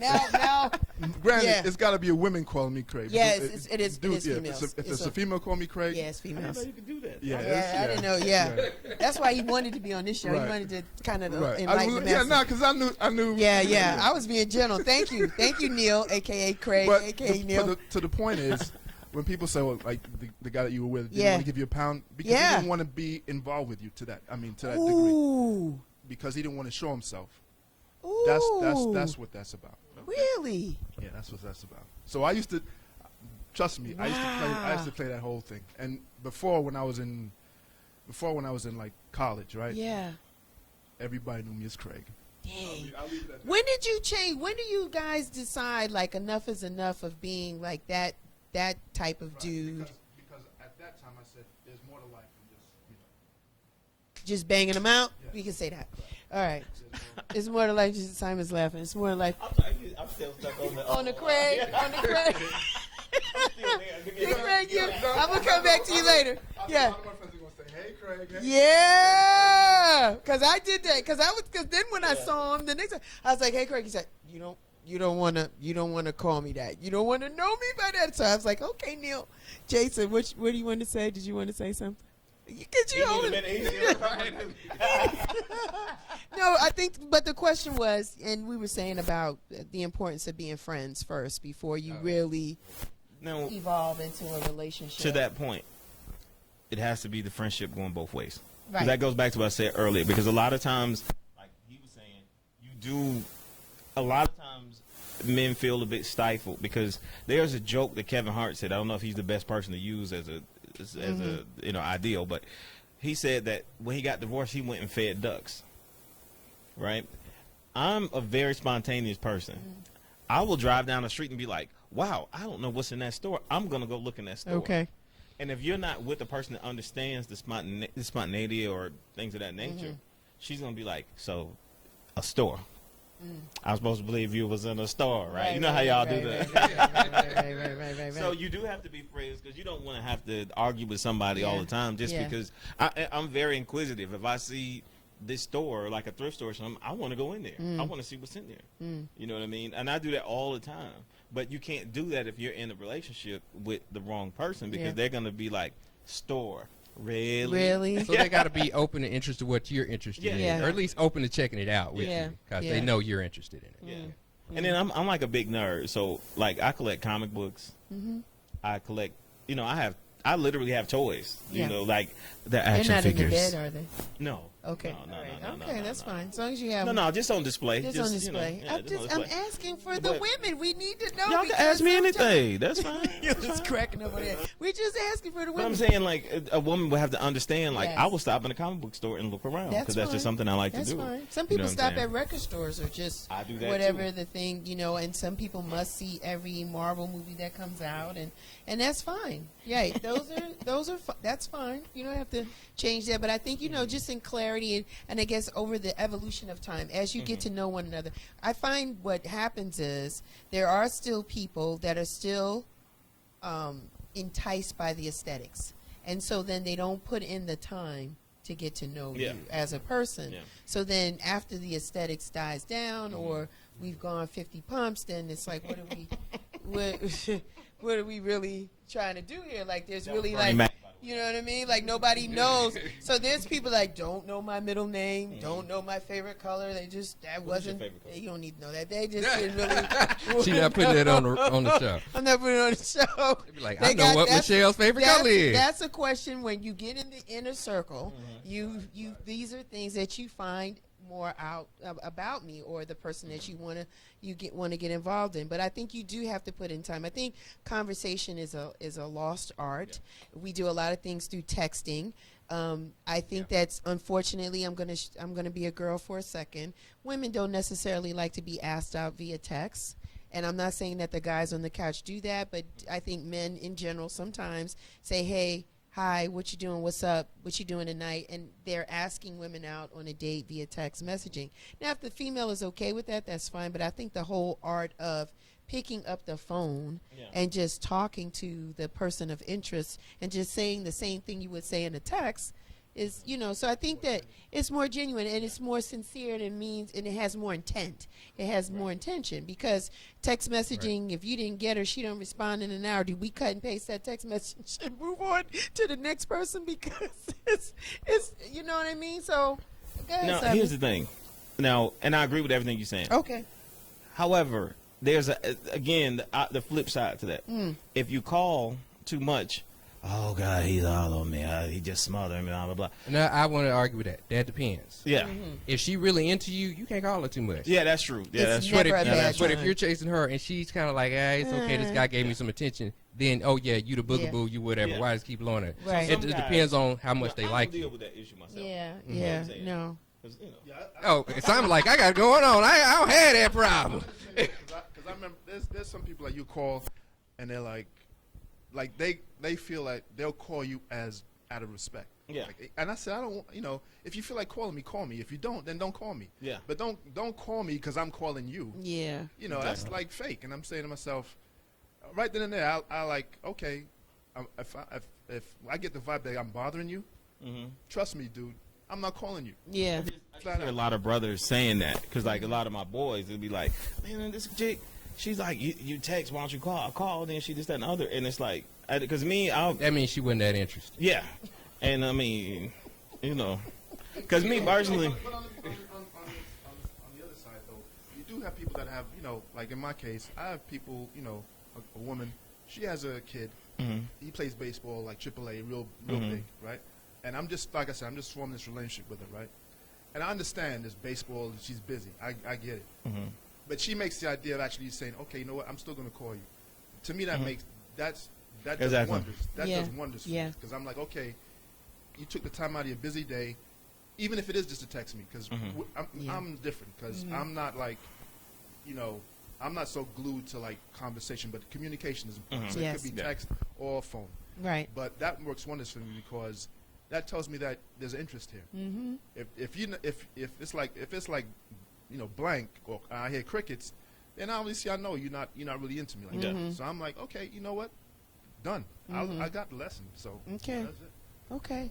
I mean, I've had women before in the past that's like, try to call them, you hitting the voicemail all the time. It's like they ain't going to respond to you till you get the text message. So it kind of depends on the person. Yeah. But So- I agree with you because when a woman like this, boy, you cannot talk enough. Like she'll be like, I barely talk to you. Say we talk 3 hours. We talk for 3 hours. That's a quarter of my work day. Yeah. I done realized that shit. Of You know what I'm my saying? work day. You know what I'm saying? Like sometimes, like as men, we'll send a message or something just so you'll know we thinking, so it won't be a problem later. You know what I'm saying? Like, hey, do you like a scary movie? Like we don't care about that, but it's like I just want to be sure you know I was thinking about you. Okay. You know what I'm I saying? will say, like, one of my faults is I'm a bit spontaneous. Like, I'll be like, okay, I just found out this event's coming up today, so I might be like, be like, hey, I'm going to such and such. You want to go? Blah, blah, blah. Instead of planning stuff out and being like, okay, let's do something Saturday. Yes, Because I hear about so much stuff going on. Yeah. It's cool. be it a concert, That's an art show, or artist whatever thing. kind of That's event. I'm like, Well, hey, it's let's not go even check that. this out. It's just a person living life, you Yeah. know. 'cause But you know, they exactly. might not be as open as like I didn't plan something a week Yeah. out. Okay. Yeah. Okay. Do you guys have partners and men and boys that hold you guys accountable on your decisions? Like, you know, kind of like you can confide with them, talk to them about maybe dating life or anything, or no, you just be like, yo, I got No, this most mapped guys, out. we are honest with each other. I mean, Okay. like I told one of my friends the other day, he was doing too much. I'm like, dude, you need to slow it down. Son. Okay. And Okay. then I've had friends come to me like, man, you like. I mean, one of the reasons I went into therapy, one of my dear friends, he was like, man, look, we've been terrible for too long. He said maybe it might be, and it's, you know, just a friend, and I appreciate it. And I was like, maybe I should think about that. You know what I'm saying? And yeah, I mean, I have friends that hold me accountable. You know what I'm saying? You know. Okay. You same thing, Neil? What about you? I mean, my group is in New York, so Okay. I got like 5 dudes I went to school with, and you know, we know not like we'll speak every day, but when we do talk, it's about, you know, we'll talk about our current issues or whatever, Right. and Right. you know, we'll hash it out. And if I'm in the wrong, they'll tell me I'm in the wrong, and like I said, so we kind of do hold each other up and hold each other accountable for, you know, stuff that's happening in our lives. They'll be the first to shout out to me, I'm an idiot or something like that. They'll be the first to say that. So, and I respect them for that too. So, Okay. you know. Okay. Jason, how about you? I had to think about that because it's like most of my friends are A women. I female? don't have. Yeah, I know. I seen you. Yeah. I seen you. Friends. Yeah, they're When I all grow up, I fem- want to be like They're Jason. all female. They're all females. Yeah, I just I have a don't really know too close many tight bond homies. with them. But I'm trying to When I think, grow like up. the one, like one of my best friends I went to college with. He's an artist too. It's like, yeah, we might go a long time without speaking, like he said. But he'll be like, you know, he'll encourage me like, hey, you should try this, you should step this up, whatever. And I'll do the same for him. So it's like we do have that Okay. together accountability. Okay. But yeah, I just don't have a whole lot of guys that I All right, talk to so about it, let- but I do have him. So let's talk about the females. So the female friends that you have, are they truly your friends, or are they fans or persons of interest and you don't see them that way? They are truly friends. They are people that I can really count on. That Okay. have been there for me, and I hope they could say the same that I've been there for Okay, them through some okay, things. okay. All That I right. can talk to and tell them about problems and stuff I go to, because I do not talk that much about my problems, but I Right. trust them enough to. Right. So yeah. Yeah, because there is an audience of men that have women as friends, that they respect them. And they It's kind of and tricky they, when and you're they can dating share. too, because it's like other women see those other women that I'm with that are like really close friends and bonds like sisters, and Right. they're like, that ain't just no friend. Y'all doing something, or y'all got some kind of history, and it's like, no, really not. It's like good, genuine people, and it's Right. kind of hard to come by someone that's good and genuine nowadays, whether they're male or female. So it's important. I'm sorry, I didn't mean to cut you No, off. you're But fine. with us, like, we really can have friends that are of the opposite sex and not it be always something. Yeah, You I know, agree. I agree. Because me personally, I grew up in a house. My family is mostly women on both sides. Yeah. So I'm more comfortable. Actually, honestly, I'm a guy that's having a hard time because I'm used to hugging all the time. I'm used to, because again, I have maybe 10 male cousins. I have Okay. like 70 female cousins. You know, I mean, like all of my family, for some reason, it's always daughters that everybody has. So I'm used to being around women. I'm used to that, and I don't think necessarily, man, I might have to tap today. You know, Right, I don't right. think You like don't that think just like because that. you're there. Yeah, You know what I mean? Yeah, no, I grew up with, I have an older sister. My mom is a twin, right? Shout out to my mom and my aunt. They are twins. And so my mom had my sister and I. My sister is older. My aunt had 5 boys, 2 sets of twins. So because they're tight, we were tight. So that's like, so we were like the sisters and they were our brothers. So to be with them, you had to play rough. You had to play. You had to get down. So I used to play with them, the younger twins. And then that just translated for me growing up in the Bronx, New York, right? So I just did well with homies, like with guys, because it was less drama, right? So with dealing with girls, there's always this catty mentality. I'm being transparent. They're jealous about something. You don't even know what they're jealous about. It's always something. They're not ready to go. They don't know what to wear. They don't know how to fix their hair. Their mother won't let them out. They don't have enough money, blah, blah, blah, blah. And I've just learned to gravitate with men because they are always ready, on the spot, ready to go. So I can go and tell homeboy, yo, They playing down the block. You ready to go? He's like, yo, let's be out. And we roll out. And as a woman hanging with a guy, there was always a sense of security, right? So when I'm hanging out with a guy, nobody else bothers me because I'm with this guy. They don't know who he is, and we're just friends. And so that's why I never have a problem pounding people up. Yo, what's up? High five. The whole thing, because it's been extremely natural for me. That's right, and I'm the opposite. I'm used to. Yeah. Hey, But it's an intimidation factor because you do have people in the mindset of they believe that men and women genuinely cannot be friends unless one of the two has a sexual attraction. There's an intent, you know. And one person even told me, a guy will wait a long time. Men are very patient. They'll wait until you're vulnerable. And they'll try to make a move. I'm like, everything isn't related to sex. Sometimes it's just being able to connect and have that conversation. I've had a lot of guys have my back. I tell people repeatedly, this brand, even though it is the empowerment of women, a lot of guys have been the anchor in helping me do it. My graphics designer's a guy. My mentor's a guy. Like, people that help me on this have been men that could clearly see the vision, see me, believe in me, and be able to pour into it. So I totally understand what you're saying. I think we need to help other people understand and get over these insecurities, and that is the practice that we need, because this helps us. And we pour this type of being able to have friends with men and women, and we're able to put that into our relationship. So immediately when you find somebody, a person of interest, you know how to converse with them from a friendly friend perspective, because you're used to doing that, and that's the expectation. And then you hope that you can grow more, because you're like, not only do I think that they're attractive and they're smart and this and that, I can tell them anything.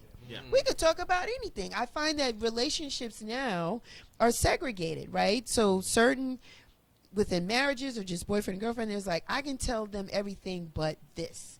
Like, I can't talk to them about that.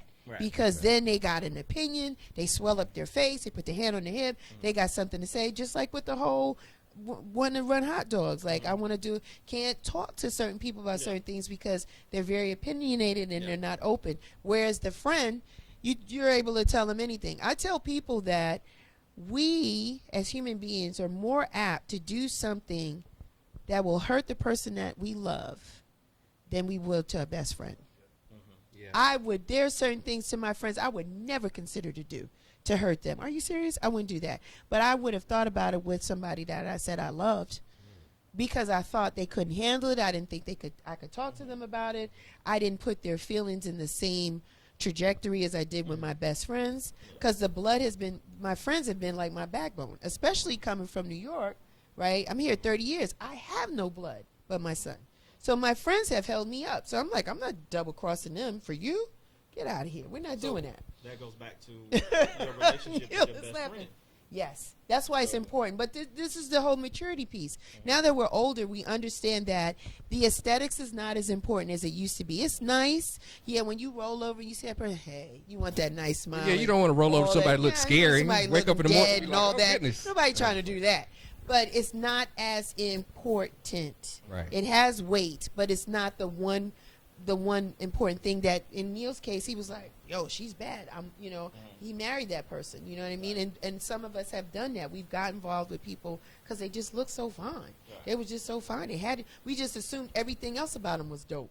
And then come to find out it wasn't the case. To me, friendship is vitally important. For me, being a person that is, I'm using the air quotes, independent, someone that can support me. And I think men want that too. Men want respect, right? Support and a sense of loyalty, right? The person you lay with, you want to be able to trust, right? For real. Like, you can put your phone down and she ain't going through your phone. You got, like, trust is real big with men. And you hit a very good point. It's like, really, at the end of the day, it's a security thing. We all need to feel security. It's just that insecurities come out different ways. With men, it's more of a controlling thing, where they're like, they're insecure and they want to control the way you look. They want to control what you're wearing. Control things of that nature. With women, it's more of a thing where I want to be sure you're not doing something. I want to. It's like a proactive thing. Like, oh, I'm gonna stop you. I'm gonna catch you. Yeah, you know what I'm saying? I'm going to catch you in the act, you know? And that can destroy relationships. They got their investigators following you. Where's Simon at? It does. It does destroy. Man, relationships, Simon, you said a lot there because, hindsight is important. Now I'm thinking back and I'm listening to what you're saying. I'm like, man, those people that I had relations with had those attributes that you said. Yeah. That's why it didn't work. I'm thinking it was me, it was them. Well, the thing is that, okay, like, realistically speaking, looking at just getting to know you here, you have your own, you have this all set up. Mm-hmm. You have other things going on outside of this. I do. So if you're with the guy that just goes to a 9 to 5 and does nothing else, he's not going to understand you. He's going to be like, you got to go there. It's gonna be you be sitting with 3 men. Who these? I don't know them dudes. I don't know. You know what I'm saying? Yeah. But we get the same thing. Like, oh, you going to do your little show with your little poet friends, huh? That face you made. You know what I'm saying? Well, we do. Come on now. That's, I mean, the little poet thing with the little poet girls, huh? Natural chicks. Yeah.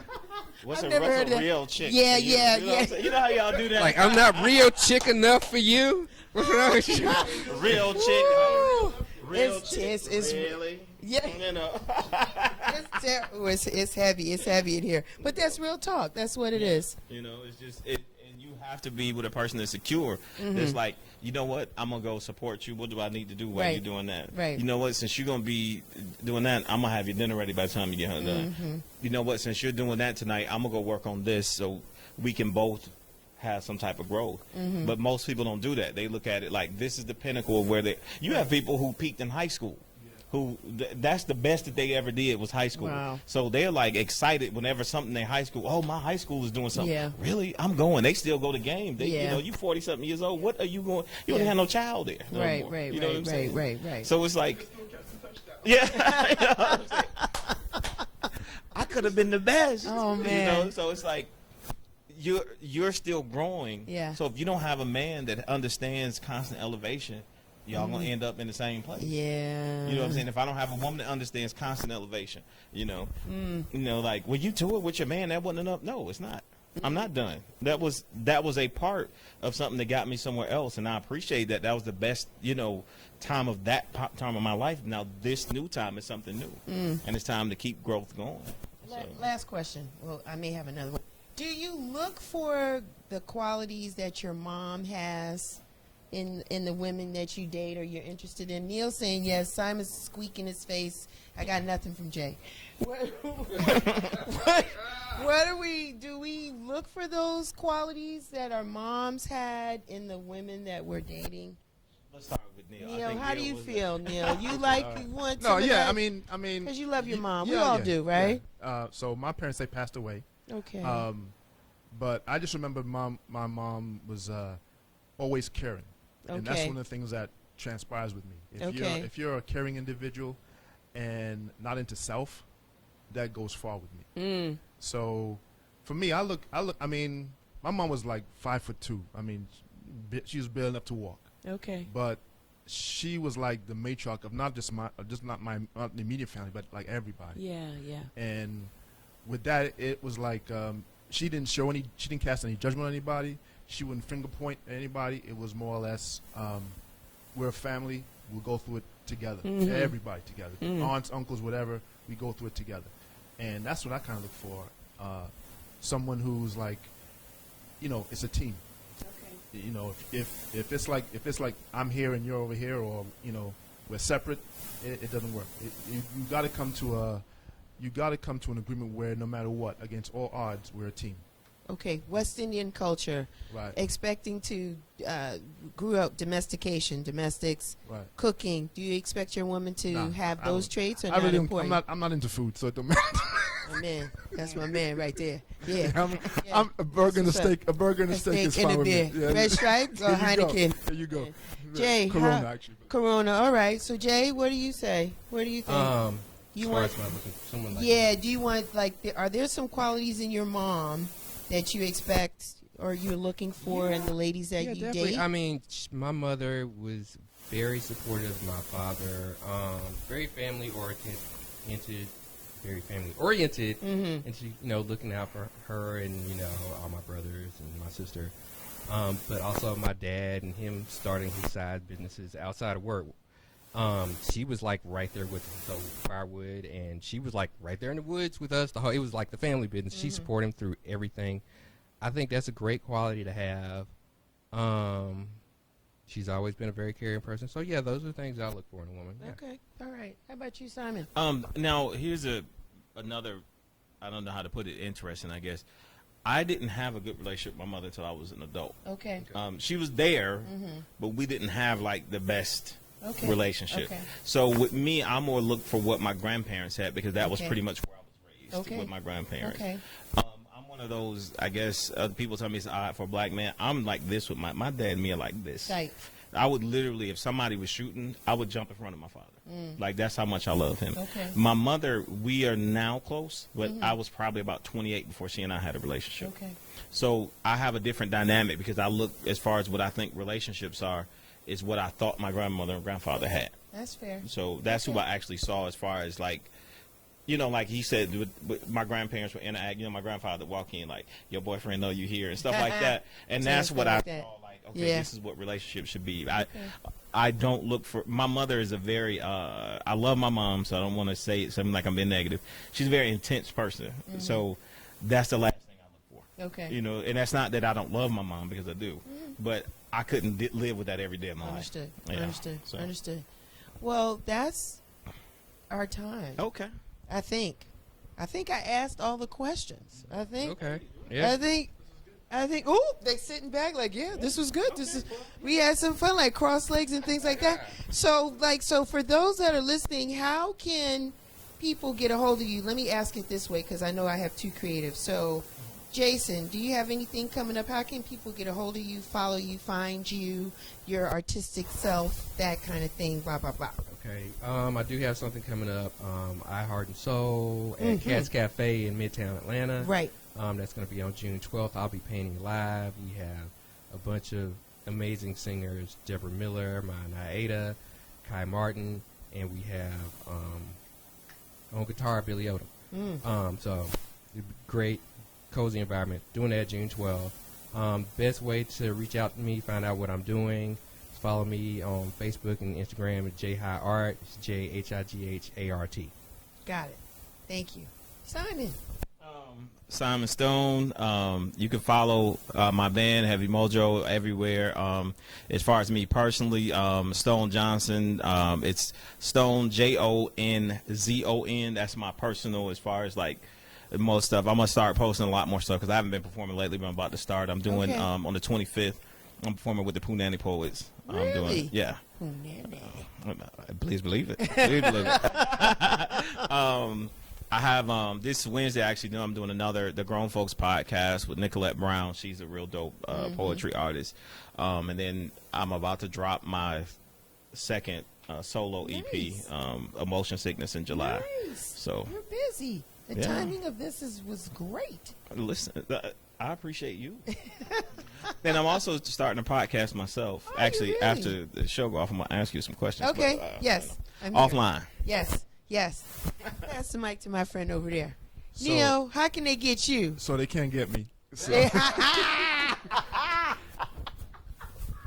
And when they see you, should they call you Neil or Craig? When they The new Craig Mack. when they see you, The new Craig Mack. Yeah, that's up to them. that's up a to them. No, I'm.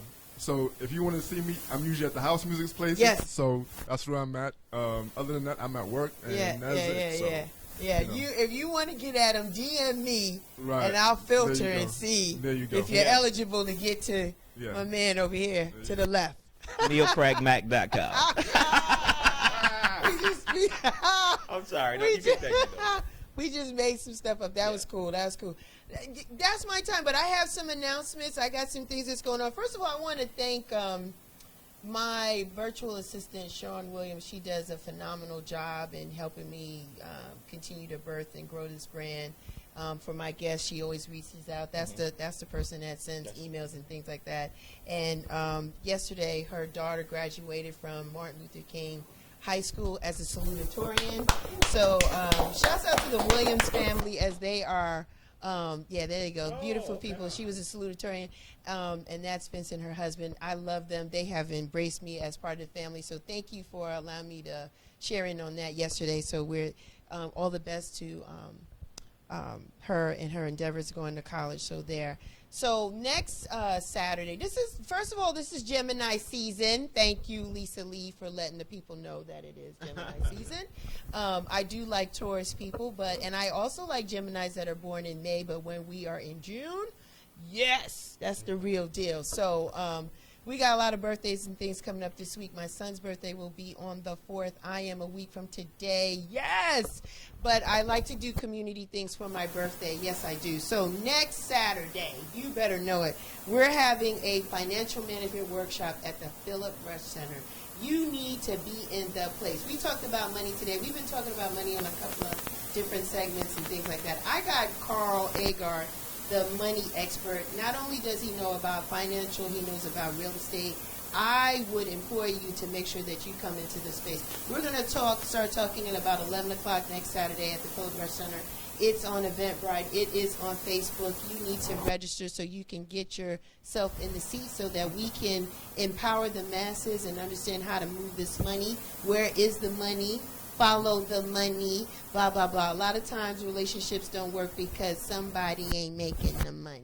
So we need to figure out, you got to get the cash, got to get the dough. So we trying to figure out how, as people of color, African Americans, what we need to do and how to position ourselves, especially with this presidency and the wonderful cabinet members that he has today. That's all I'm going to say about that. Moving on to my next announcement. I love strategic partnerships. Yes, I do. Yes, I do. I am a strategic partner with Hot Ice Live. Hi, Hot Ice Live. And they're always doing wonderful tribute shows, and this is no different. So we have on June 14th, which is a Friday, we're going to turn it up a bit. We're going to have Erica Dawson do her thing, My Life, Mary J. tribute. It's going to be awesome at Bakeman's. You need to be in the place. Neil, one thing about Neil, I see Neil everywhere. So even though he's a house head, he is a man that likes to get out and do different things. So yes, if you like house, if you just like music, period. If you're a man or a woman that loves music, you want to be in this place. If you love Mary J. Blige, you need to come in. Erica is an awesome singer, so we will not disappoint. You will not be disappointed with this show. It is at Bakeman's, June 14th on Friday. Get your tickets sooner rather than later, because that is in another week or so, right? Today is the 2nd, so we got about a few more days before that happens. Then I'm back on the block. Yes, we have what we call the Vibe. We did it last month, May 18th. It was a nice turnout.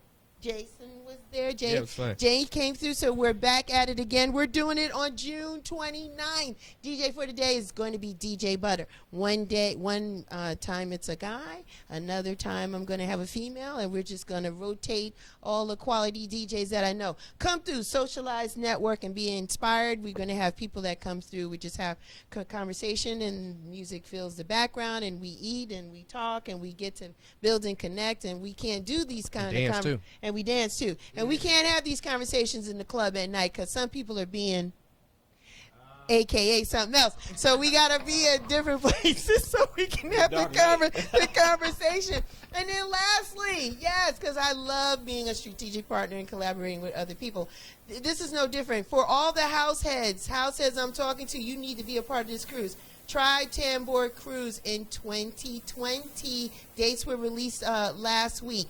We are going April 26th to May 3rd. We are going to Puerto Rico, Haiti, and St. Martin. Yeah, we're going. 7-day cruise. Beautiful black people. I've never been on a cruise. Yeah, you need to get on a cruise. And when you book your cruise, you need to select your ambassador as Michelle Maybell. You need pound me up. Come on, get that pound. Hit that rock. Hit that rock. Go to www.tritamborcruise.com to book your reservations. There's a payment plan that's set up. Michelle is your ambassador if you're listening to this announcement through this show. That I had a lot to say, didn't I? I think I covered it all. As a house head, we are going to leave and support our local guys, Steve Shy Profess, Royce, DJ Royce, and Rodney C. Henderson at Piedmont Park. It is a free event. It's from 12 to 9. House music all night long. They have brought DJ Naeem Johnson from New Jersey to destroy the place. So it's a beautiful day in the A. Get your life on the dance floor if you can. And that is all that I have. I want to thank my guests today. I have been enlightened because there were some things that I did not know that I'm going to put in my toolbox and make sure that I'm a better woman as I'm out here with these relationships, because I've gotten drenched from a male's perspective. So thank you, gentlemen. Thank you. Enjoyed it. What? You got to hold the mic up. See, I got to get hooked on phonics so I can be a better participant. You were fine. You did fine. We just need the mic in the mouth so we can hear you. Just yeah.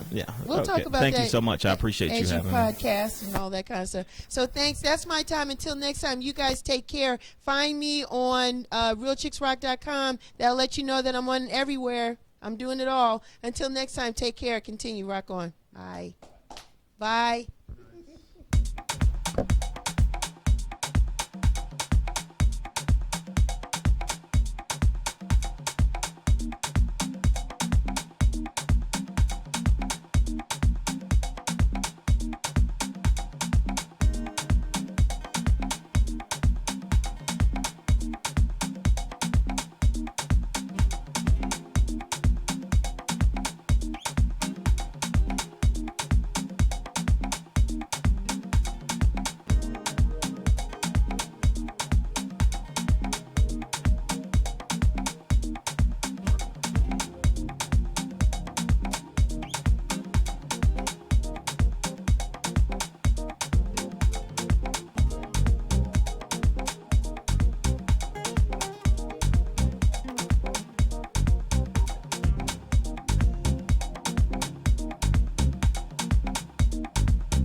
from New